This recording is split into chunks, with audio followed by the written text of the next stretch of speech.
मासूम शिव भक्त एक सच्ची कहानी। शंकर एक अनाथ लड़का था। उसको जंगल में रहने वाले शिकारियों के एक गिरोह ने पाला था। उसके पास कोई औपचारिक शिक्षा भी नहीं थी। वह केवल एक चीज जानता था कि उसे कैसे जीवित रहना है। शिकार करना और उनको मारना तथा जंगल के फलों को खाना और नदी के पानी को पीकर अपने आप को जीवित रखना जानता था। एक दिन वह अपना रास्ता भटक गया और उसने देखा कि कुछ लोग नदी के किनारे पर बने एक पत्थर की आकृति के चारों ओर जोर जोर से चिल्ला रहे हैं। कुछ लोग उस पर फूल, फल और नारियल चढ़ा रहे हैं। शायद उसने सोचा ये कोई मकान होगा जिसमें लोग रहते होंगे, पर यह एक प्राचीन मंदिर था। लेकिन शंकर ने इसे पहले कभी नहीं देखा था, पर इसके बारे में जानने के लिए वह काफी उत्सुक था। उसने तब तक इंतजार किया जब तक कि लगभग सभी लोग उस मंदिर से नहीं चले गए। अंत में उसने एक युवा लड़के को पत्थर की इमारत से बाहर आते देखा और उससे बात करने का फैसला किया और शंकर ने उससे अपने मन में आए कई सवाल पूछे। उसका पहला प्रश्न था, इस इमारत को क्या कहा जाता है? लोग अपने साथ क्या लाते हैं? फिर उन चीजों को अंदर वाली इमारत में क्यों छोड़कर वापस आ जाते हैं? चीजों को अपने साथ लाना और उन्हें अंदर छोड़कर वापस चले जाने पर वह लड़का शंकर की अज्ञानता व मासूमियत पर बहुत ही हैरान था और उसके सवालों से चकित भी था। पर यह वह नहीं जानता था कि वह पास के जंगल में रहता है और शिकार करके ही अपना जीवन यापन करता है। लेकिन फिर भी उसने उसके सवालों के जवाब देने की पूरी कोशिश की। उसने शंकर को बताया, ये भगवान शिव का मंदिर है। लोग यहाँ उन्हें फल और फूल चढ़ाने आते हैं। वे शिव भगवान से जो चाहते हैं वह मांगते हैं और शिव उनकी सभी की प्रार्थनाओं को सुनते हैं। ये सुनकर शंकर तुरंत मंदिर जाना चाहता था। लड़के ने उसे अंदर का रास्ता दिखाया और शिवलिंग के बारे में बताया। शंकर ने मासूमियत से लड़के से पूछा, ये शिवलिंग क्या चीज है और हमें क्या देता है? लड़के ने बताया, हम शिव से जो मांगते हैं वह हमें दे देता है। हम सब ऐसा मानते हैं। लड़के ने कहा, अब अंधेरा हो रहा है, अब मुझे घर जाना होगा। और वह शंकर को वहीं अकेला छोड़कर चला गया। शंकर ने झिझकते हुए मंदिर में प्रवेश किया। वह एक कोने में बैठ गया और सोचा, एक पत्थर किसी को वह चीज कैसे दे सकता है जो वे चाहते हैं। इसलिए उसने इसका परीक्षण करने का फैसला किया और उसने पत्थर की प्रतिमा से कहा, हे शिव, कृपया मुझे पर्याप्त शिकार करने दे ताकि मैं भूखा न रहूं। मेरे पास आपको चढ़ाने के लिए कोई फल या फूल नहीं है, लेकिन यदि आप मुझे शिकार देते हैं तो मैं उसे आपके साथ साझा करूंगा। मैं वादा करता हूं कि मैं आपको धोखा नहीं दूंगा। उसने घोषणा की। अगली सुबह शंकर शिकार करने गया। उसने पूरे दिन शिकार की तलाश की, लेकिन उसे कोई शिकार नहीं मिला।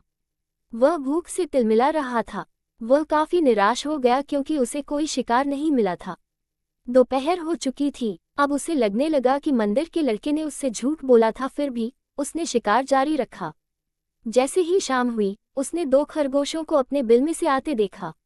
शंकर ने उन खरगोशों को मार डाला।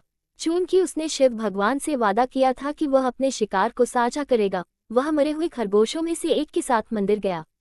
देर हो चुकी थी और मंदिर सुनसान था। शंकर ने मंदिर में प्रवेश किया और जोर से कहा, कृपया आओ और अपना हिस्सा ले लो प्रभु, आपके लिए मैं लाया हूँ। वह वहां बैठ गया और अंधेरा होने तक प्रतीक्षा करने लगा, लेकिन भगवान प्रकट नहीं हुए। शंकर को भूख और नींद आने लगी और उसने खरगोश को मंदिर में छोड़ने का फैसला किया। अगली सुबह जब लोग मंदिर पहुंचे तो उन्हें शिवलिंग के सामने मरा हुआ खरगोश मिला। भक्त बहुत परेशान थे। ये यहाँ कौन लाया है? उसने हमारे मंदिर को अपवित्र करने की हिम्मत कैसे की? उन्होंने खरगोश को बाहर फेंक दिया। अगले दिन शंकर अपनी भूख मिटाने के लिए जंगल में शिकार करने गया, लेकिन इस बार उसकी किस्मत अच्छी नहीं थी और उसे शिकार भी नहीं मिला। उसने सोचा, आज रात को मंदिर जाना चाहिए और शिव से पूछना चाहिए कि उनको खरगोश का भोजन कैसा लगा। शंकर ये पूछने के लिए मंदिर गया। जब वह मंदिर पहुंचा तो उसके आश्चर्य का कोई ठिकाना न रहा। उस रात मंदिर में लोगों की काफी भीड़ थी। शिवरात्रि की रात थी, लेकिन अबोध शिकारी लड़के को इस बारे में कुछ भी नहीं पता था। शंकर ने चारों ओर देखा और उस युवा लड़के को देखा जिसने उसको मंदिर के अंदर शिव से प्रार्थना करने के लिए कहा था। चूंकि उसे इतने सारे लोगों के आसपास रहने की आदत नहीं थी, उसने वहीं रुकने का फैसला किया और पास के एक बेल के पेड़ पर चढ़ गया। यह एक लंबा इंतजार था और समय बिताने के लिए उसने पेड़ से पत्ते तोड़कर जमीन पर फेंकना शुरू कर दिया। उसे अज्ञात पेड़ के नीचे एक छोटा सा शिवलिंग था, जिसकी पूजा लंबे समय से नहीं की गई थी। शंकर के द्वारा फेंके गए बेल के पत्ते उस शिवलिंग पर गिरे। शंकर भजनों से मंत्रमुग्ध हो गया और धीरे धीरे 7 गाना और पंचाक्षरी मंत्र का जाप करना शुरू कर दिया। रात भोर में बदल गई और सभी भक्त मंदिर से चले गए। शंकर पेड़ से उतरा और मंदिर में प्रवेश किया। उसने देखा कि शिवलिंग की आंखों पर लाल निशान थे। वे कुमकुम से थे जो लोगों ने चढ़ाए थे, लेकिन शंकर को यकीन था कि शिव को उनकी आंखों में परेशानी हो रही है। उसने शिव की खेदजनक स्थिति के रूप में जो कुछ भी महसूस किया, उसके लिए उसे बहुत दुख हुआ। वह उनकी मदद करना चाहता था। उसने सोचा, शिव यहाँ अकेले रहते हैं और बीमार होने पर उनकी देखभाल करने वाला कोई नहीं है। जब तक भक्त उनसे मिलने नहीं आते, उन्हें भोजन भी नहीं मिलता। शंकर ने एक रात पहले भक्तों को शिवलिंग पर जल चढ़ाते देखा था। प्रभु को ठंड लग रही होगी, शायद वह कांप रहे हैं, उसने सोचा।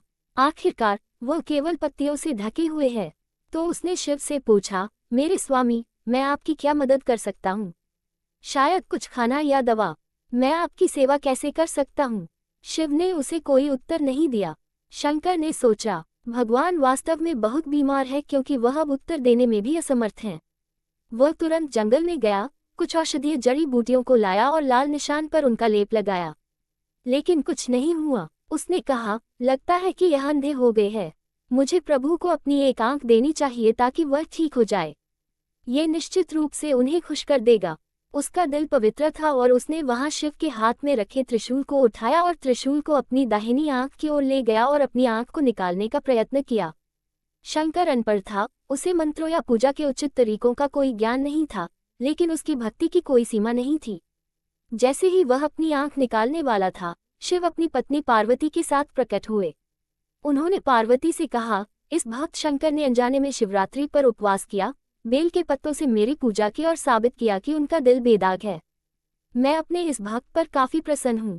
शिव भगवान ने शंकर से कहा, तुमने मुझे अपनी मासूमियत के कारण जीत लिया है। प्रभु ने मुस्कुराते हुए कहा, लोग मुझसे हर समय वादे करते हैं, लेकिन जैसे ही उन्हें वो मिल जाए जो उन्हें चाहिए वो उनको भूल जाते हैं। दूसरी ओर तुमने मेरे साथ एक सच्चे इंसान की तरह व्यवहार किया और यह वास्तव में बहुत दुर्लभ है। अब से तुम मेरे इस संसार में सबसे बड़े भक्त माने जाओगे और तुम्हारा नाम मेरे साथ सदा जुड़ा रहेगा। तुम कई सदियों तक जीवित रहोगे।